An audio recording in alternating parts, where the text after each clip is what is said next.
Wow. Wow. That's all I can say. Y'all, I've seen some crazy things.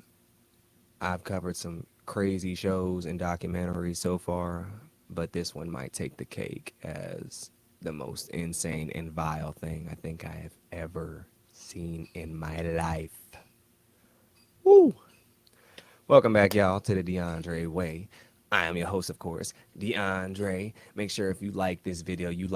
Thank you for coming to my page today as we are going to go through the cult massacre one day in Jonestown on Hulu. This is the first Hulu recap we doing because Netflix didn't really have nothing that appeased me to check out that I hadn't checked out already. So we sliding on over to Hulu and Disney Plus. But yeah, this documentary came out 2 days ago, 3 days ago. I ain't never heard of it before. They did not teach this in history class.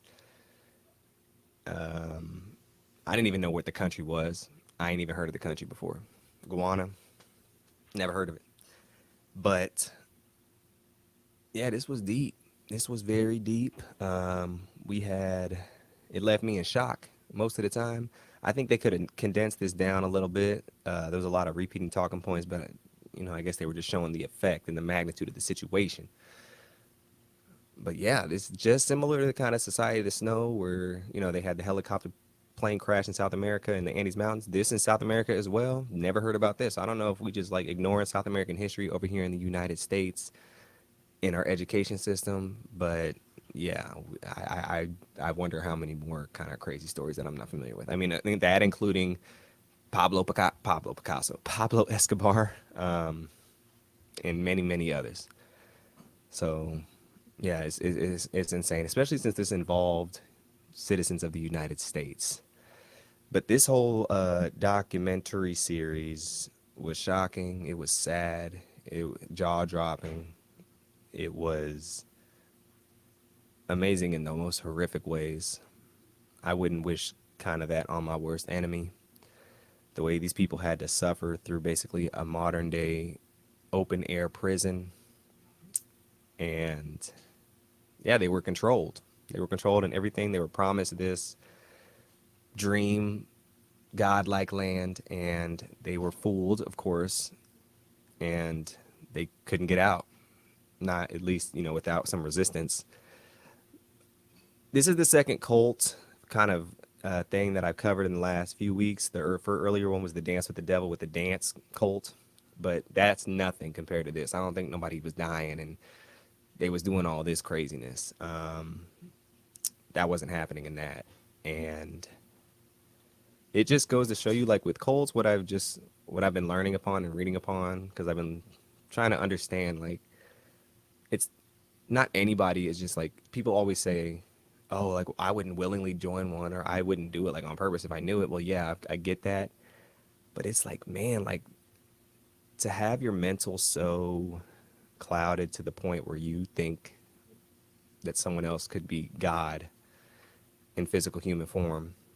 And it all seems to revolve around religion at the end of the day. That's where the end I see it happen to be with the dance cult, with this cult, with the cult of the Nazis, with the cult of the KKK, a whole bunch. It revolves around the church, and I think that can be convoluted to a lot of religious people getting a bad rep, a lot of churches getting bad reps, and people being honestly nowadays scared to go to church because of these cults and or the possibility of one. So I think that's a big undertone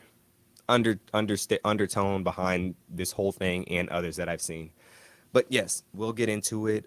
Like I said, shocking, alarming, sad to watch.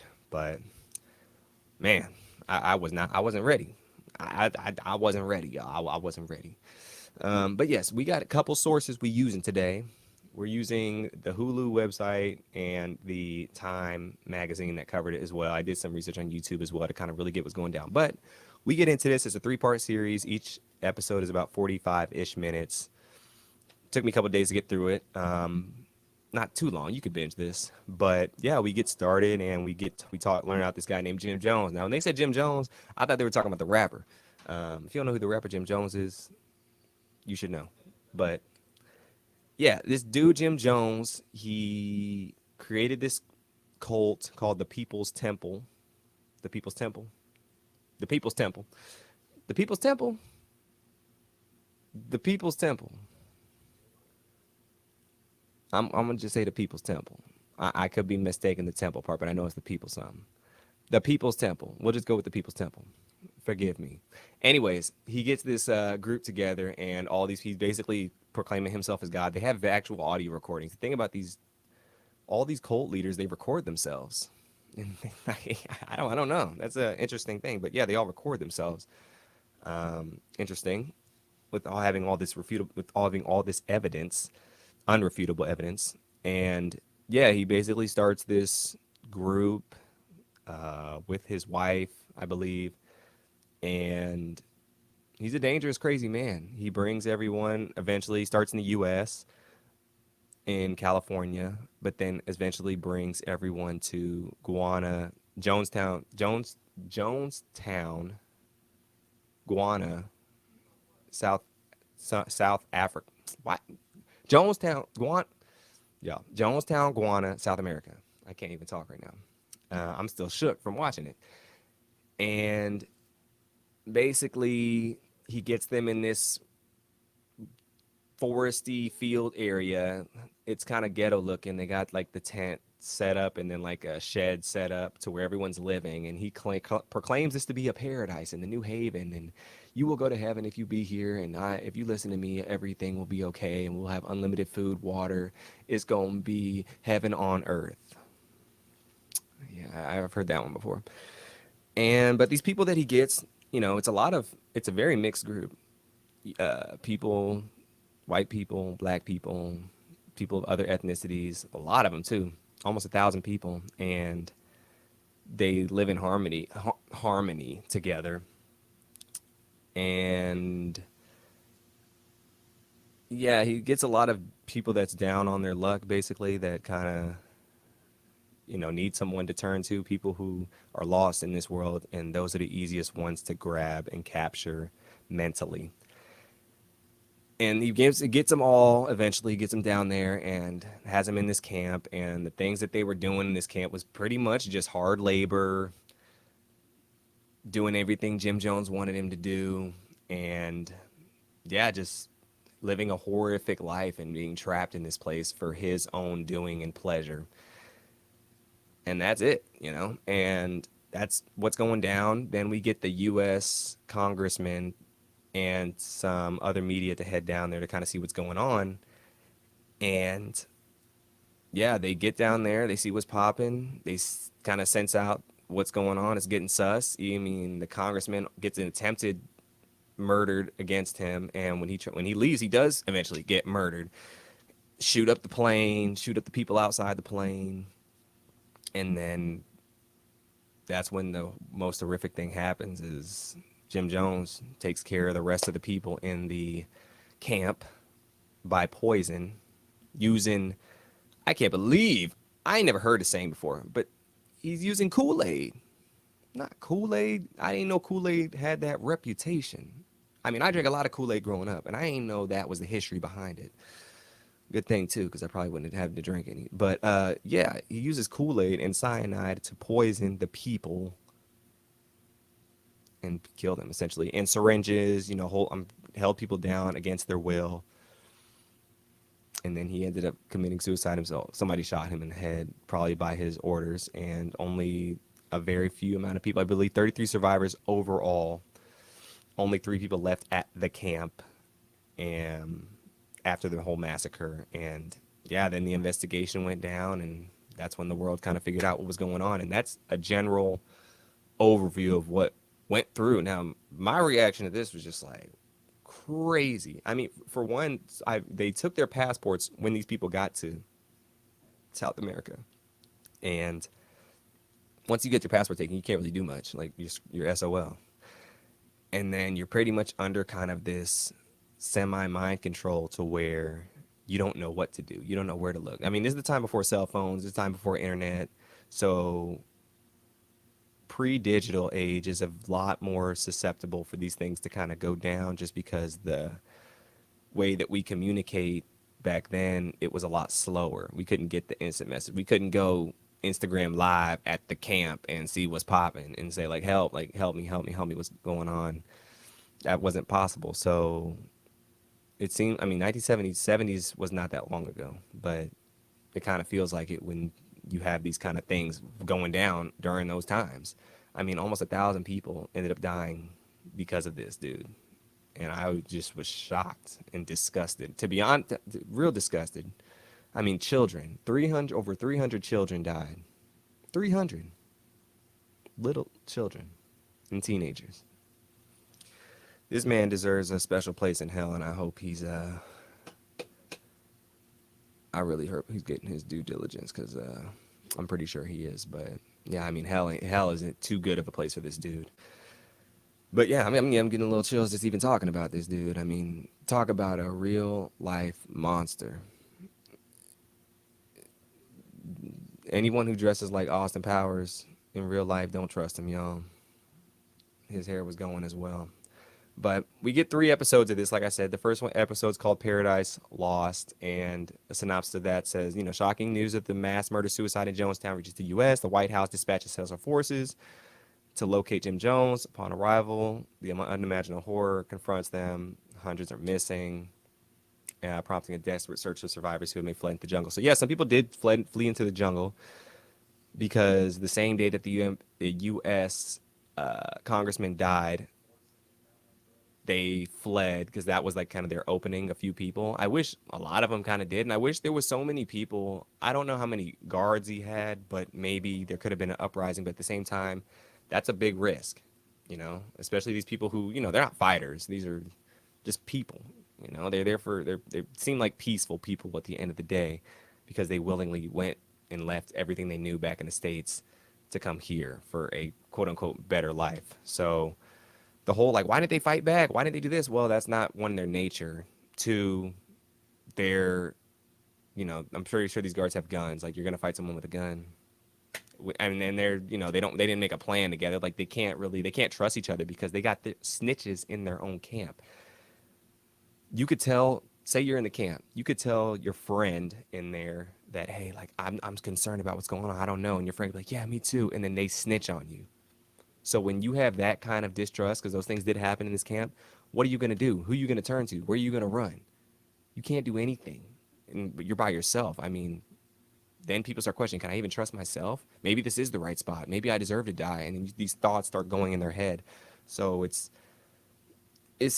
definitely crazy. And I just didn't even know what to say. But just wow. Again, it's just like our mentals typically today don't have that kind of thought. Most people's in the United States, like, oh, if we're in that situation, we're doing this, we're doing that, I'm running. But yeah, I mean, if it was me, I'm probably fleeing the first day, or fighting somebody, and you can go ahead and kill me at that stakes. Like, I don't care. I'm not about to be putting myself through all that. But you got to also, these people there with their families and friends, and if they do something to act out, their friends or family could be punished. So it's a whole like domino chain effect, and it's horrible. It's horrible. I I was very petrified to kind of understand the mentality behind all this, and it was just very sad. But yes, that was episode kind of a synopsis of that and what went through. The U.S. Yeah, this one. I mean, the White House, when they dispatched the special forces, they were even like, they couldn't even believe what they saw. I mean, people's bodies just piled upon each other all over. The smell, the sounds, all these things. Just, I couldn't even imagine, y'all. I couldn't imagine. Just horrific. But episode 2, titled "How Very Much I've Loved You," said tensions in Jonestown are all-time high after a knife-wielding temple member attacks the Rep Ryan, Senator Ryan, Congressman Ryan. Fearing more violence, the congressman and his group hurry out of Jonestown as quickly as possible. Some temple members come forward to leave with the visitors, desperate for safe passage out of their remote commune. As the group attempts to leave, Jim Jones has other sinister plans. So this is when, congressman gets there, whoop de whoop, like y'all up here tripping and whatnot. And I'm surprised. I mean, it's the '70s, so they did not send any like military with them. They didn't send any protection. But I'm surprised there was not a bodyguard for the congressman. Like you just sent this congressman with some journalists into this unknown land, essentially, with no kind of like bodyguards or security of your own. I thought that was crazy and very like irresponsible of the United States to even do something. But during this is during a time, I guess, in the U.S. to where we're having tensions with Russia. So maybe that this South America thing, like, oh, we're dealing with Russia. We have bigger things on our plans. We don't want to send any. We don't want to divert most of our attention over there, and or even in protecting our own place in this South America. Like we never had a war with any South American countries. There's no harm down there. We're fine. So I could guess in that instance, like let's save our resources. But if I'm the congressman and I'm that old and I'm going to some place like this, nah, coach. Like I know he didn't know what he was getting himself into, but nah, you give me somebody. Give me somebody, coach. So yeah, he unfortunately got set up in the wrong kind of way, and yeah, he went in there and he almost got knife got pulled out on him. He had blood leaving on his shirt. He was out of there. When that was happened, I'm running out. I'm running out. And when they got to the plane and the tractor pulled up in front of them, you can't run over a tractor with a plane, so you got to watch out for that. But I mean, there's nothing really you could do. I try and think of all the scenarios that anything could have happened except moving quicker, but they didn't expect somebody to be hunting them down with a freaking gun to kill them after they just left this place. But I mean, I guess after you get a knife pulled on you and there's tension leaving, I would have my guard up at all times. I mean, I compare it to say you're leaving the club, you out at night, and somebody pulls out a knife or gun and shoots. I'm getting the hell up out of there, but I'm watching my back every step and I'm getting away as quick as possible to my car and driving off. There ain't no walking, no lollygagging. We gone. And we're looking both ways before we cross the one-way streets. So that's the only thing I think that maybe could have been handled with a little bit more hastiness. But other than that, I mean, there's nothing you could do. Like they got guns, you don't. It's 5 dudes. Like it's terrible. It's crazy because we get to see the footage of one of the cameramen who got killed during that day and his footage of the people shooting and whatnot. It was just trash. I mean, it's just sad. It's a whole horror film. Literally a horror film. Literally. God. And then I went the wrong way actually. Episode 1 is The Promised Land. Episode 2, How Very Much I've Loved You. Episode 3, Paradise Lost. This thing goes from bottom to top, which is weird. Hulu's website. But the first episode, so sorry I'm going backwards. In a tumultuous 1970s America, Jim Jones is charismatic church leader preaching social justice to his growing diverse congregation. To escape the inequities of the U.S., he sets up Jonestown, a utopian commune in the Guyanese jungle, but shocking rumors of abuse make its way to the California's Rep. Ryan and reporters. 24 hours visiting, they discover their presence is unwelcome. So when they went down there knowing that there was abuse and whatnot, and they still rolled up with nothing, as I said before, and they knew that there was some strange stuff going on, and it seems almost really honestly like a movie, because in a movie, that's exactly what I could see happening. Oh, let's just send a few people down, and then all hell breaks loose. Maybe there was some armed people down there, and the plane came, they killed them, they were able to hold them off, and then they would get back to the camp and save everybody. Who knows? Maybe send more people. I don't know if they didn't know how many people were down there, but just a lot of non precautions not taken, I think, going into this. I wouldn't blame the U.S. government for them not knowing, because you can't just blame somebody. They didn't even know anything was going on. Nobody knew. But because these people willingly went down there, so it's like, what you gonna do? So yeah, it was crazy. The whole story, honestly, just makes me sick to my stomach. And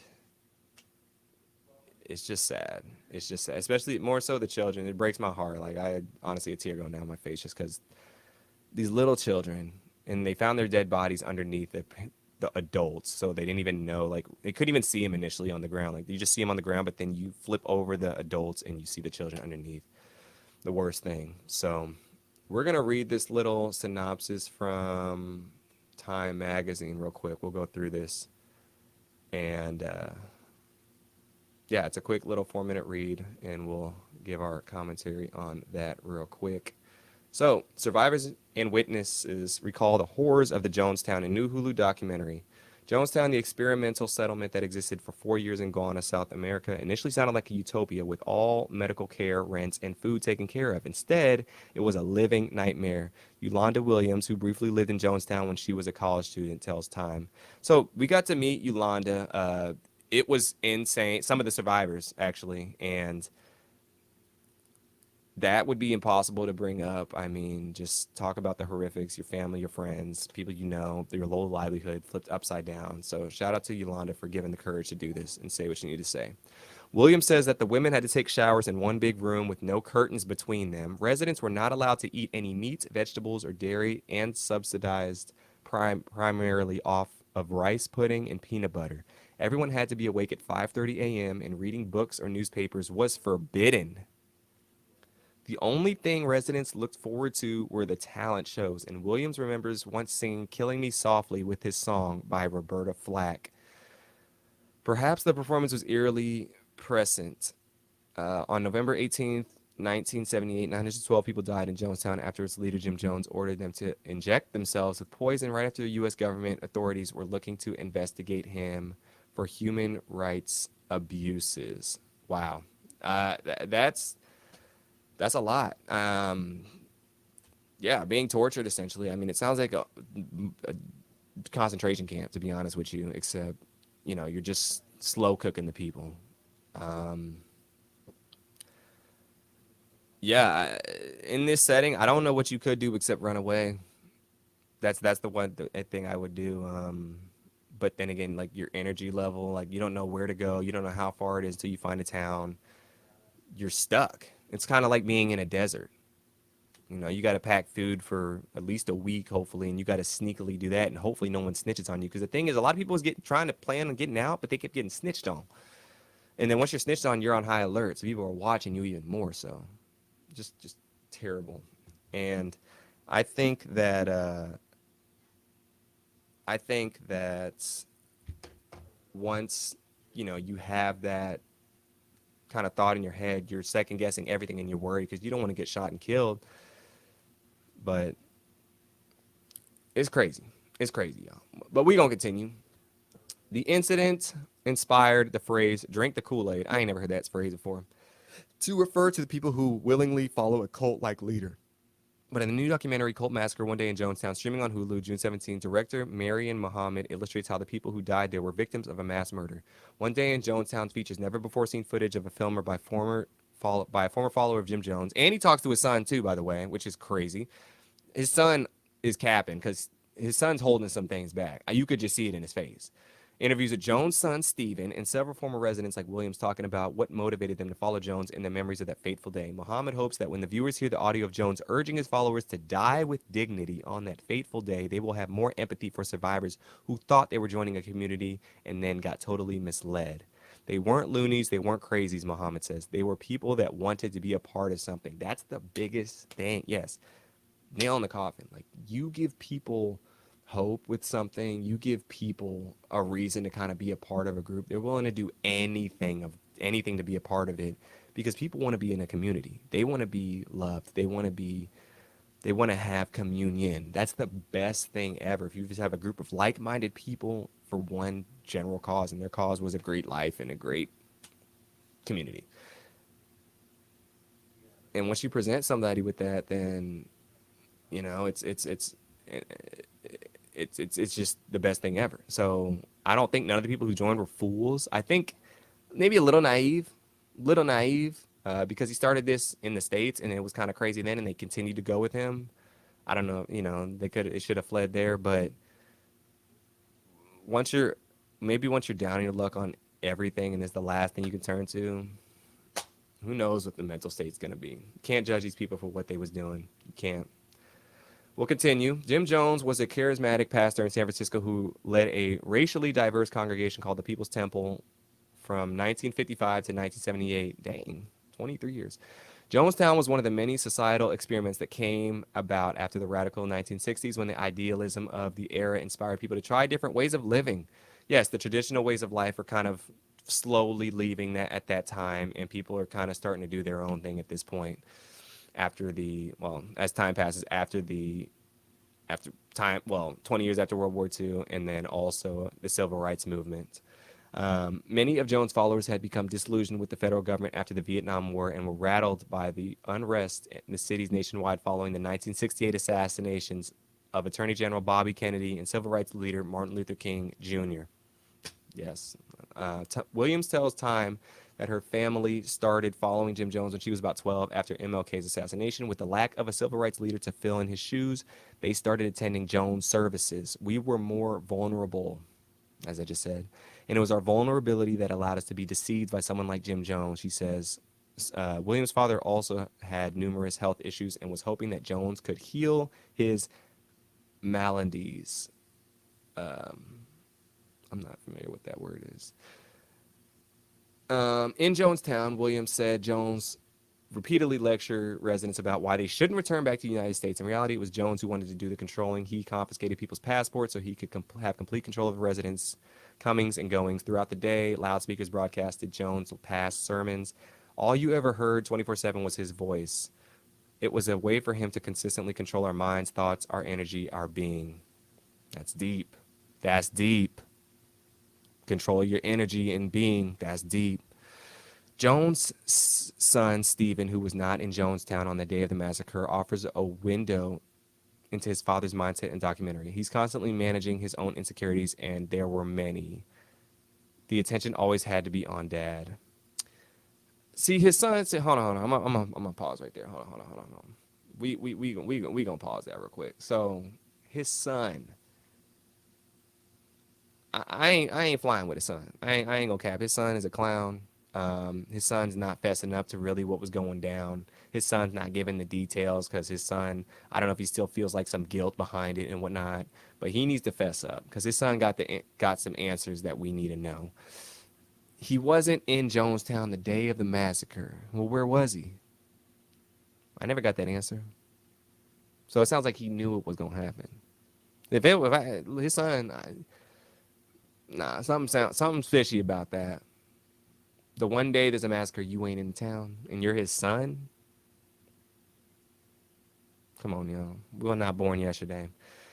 Yes, but listening to someone 24/7, like listen to a song all the time, that's what you're going to feel. That's what you're going to think. That's how I memorize music, is listen to the same song again. Then it's your blood, and that turns into kind of who you are. You listen to some fighting music, you're going to be ready to fight. You listen to some love music, you're all ready to throw down in the bedroom. Same with anything. So him doing that and then also performing these fake, I don't know if y'all used to watch late night like BET, but they had like the pastors sprinkling water on people and like, you're going to be healed of all your pains and aches. And then the people start convoluting and shaking and whatnot. And I'm healed. I thought that was a bunch of crap when I was a child, and I still do. And they're like, buy this spring water for $9.99 and you can be healed of all your problems too. Your bills. I'm like, bro, shut up. He told me I need to drink some water. You just trying to sell me a water bottle. It sounds nice, but come on now, coach. And then the last part of this little article is getting out of Jonestown. Williams and her family were among the few who had permission to leave Jonestown before the massacre so she could finish her studies at the University of California, Berkeley.